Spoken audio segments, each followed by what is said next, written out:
Hi, இதுதான் எங்கள் ஊர் அழகுசிறை. பாருங்கள், எங்கள் அம்மா வந்து எங்கள் ஆட்டுக்குட்டிக்கு புல்லாக இருக்கிறாங்க. நெல் இது ஃபுல்லாக எங்களுடைய நெல். இருங்க, பேக் சைடு காமிக்கிறேன். இங்கே பாருங்கள், இதெல்லாம் வந்து சோளம்.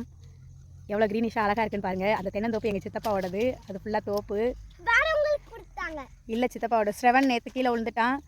கண்ணை சைக்கிளில் ஓட்டி கன்னத்தில் வெட்டிருச்சு. 2 ஸ்டிச் போட்டிருக்கான்.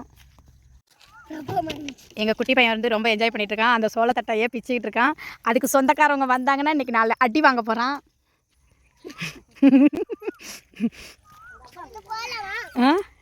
அங்கே உள்ளே போனால் பாம்பு இருக்கான். பாம்பு கடிச்சிரும். போகிறவங்க போய்க்கலாம். போகாதரா, இங்கே பாரு எவ்வளோ அடர்த்தியாக இருக்குன்ட்டு. இதில் கண்டிப்பாக பாம்பு இருக்கும் உள்ள, அதனால் போகாதீங்க. இது ஃபுல்லாகவே வந்து எங்களுடைய நெல். இன்னொரு 1 மாதத்தில் அறுத்துடலாம். எங்கள் ஊர் நல்லா இருக்கா? பிடிச்சிருந்தா லைக் பண்ணுங்கள். பாய் பாய். பாய் சொல்லு.